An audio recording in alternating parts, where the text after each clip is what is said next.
Français de la Défense. À mes côtés, le ministre de la Sécurité et de l'Intérieur du Niger, Assouma Saoudou. Merci d'être avec nous dans l'Afrique. On vient d'entendre le ministre français qui dit bien que les gouvernements de la région doivent s'organiser, mieux s'organiser, se réorganiser face à ce nouveau type de menaces. Qu'est-ce que vous dites à cela? D'abord, je voudrais exprimer notre solidarité avec le peuple burkinabé face à cette épreuve. Vous savez, l'abcès de fixation dans cette région, c'est le Nord Mali. Aujourd'hui, au Nord Mali, nous avons un espace de non-droit, une absence totale d'autorité étatique qui fait que cette zone constitue une menace pour l'ensemble des capitales de la région. Parce que tout simplement, dans cette région, il n'y a que des groupes armés pro-gouvernementaux, des groupes armés anti-gouvernementaux, des groupes terroristes, des groupes de narcotrafiquants. Et il y a un continuum entre ces différents groupes. Donc cet espace-là n'est pas contrôlé par un État. Il n'y a pas d'armée malienne aux frontières des États à ce niveau-là. Et tant qu'il n'y aura pas d'autorité étatique, tant qu'il n'y aura pas un espace, tant que ce sera un espace de non-droit, il va de ça que ça constitue une menace. Donc régler cette situation dans le Nord Mali, monsieur le ministre. Mais les États de la région ne peuvent pas aujourd'hui travailler ensemble dans la mesure où il n'y a pas de continuité territoriale. C'est-à-dire à la frontière du Niger, nous n'avons pas l'État malien. À la frontière du Burkina, dans cette région-là, nous n'avons pas l'État malien.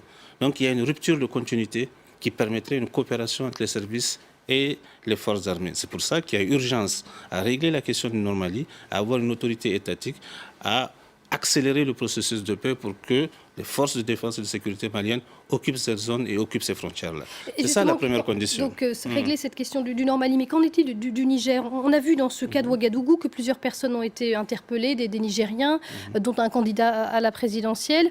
Il y aurait eu des véhicules qui étaient immatriculés au Niger, qui auraient utilisé les djihadistes, selon une source burkinabé. Est-ce que le Niger devient une base arrière pour certains de ces djihadistes? Non, ce qui est certain, c'est que ceux qui ont attaqué à Ouagadougou ne viennent pas du Niger, ils viennent du Mali, ils viennent du Nord Mali. Ceux qui ont attaqué à Bamako viennent aussi du Nord Mali.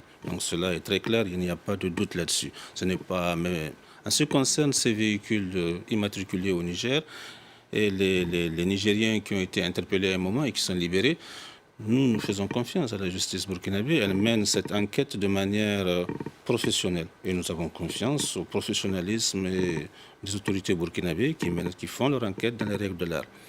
Niamey n'a pas été touché depuis de nombreuses années.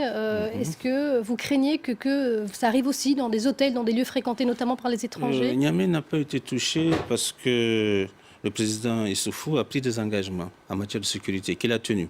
C'est de faire en sorte que, pendant ce mandat-là, mettre les moyens, s'organiser pour que, malgré l'environnement d'insécurité, l'environnement de menace en Libye, au Mali, au Nigeria, que la paix et la sécurité règnent au Niger. C'est pour ça qu'à Niamey, il n'y a jamais eu d'attaque depuis 2010. 2010, c'est l'enlèvement des jeunes Français. Après ça, depuis 2011 que nous sommes là, il n'y a jamais eu d'attaque à Niamey.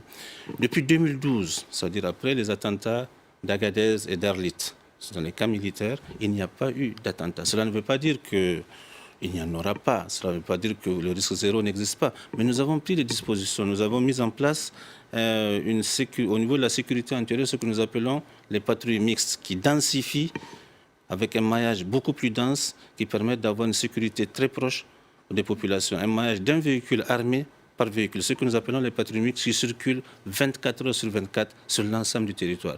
Nous avons ces mêmes patrouilles dans les villes. Et nous avons renforcé... parler juste un dernier mot, parce qu'on n'a plus beaucoup de temps. Je voudrais quand même dire un mot sur cette menace de Boko Haram, qui était la menace la plus pressante à la frontière, hein, donc avec le Nigeria. Il y a eu des attaques régulières, assez meurtrières. C'est toujours votre principale crainte, ces attaques de Boko Haram? Aujourd'hui, hier... Encore, c'était notre principale crainte. Mais il faut dire que les attaques de Boko Haram ont diminué, ont baissé en intensité parce que nous nous sommes organisés pour pouvoir réduire les capacités opérationnelles et les capacités de destruction de Boko Haram.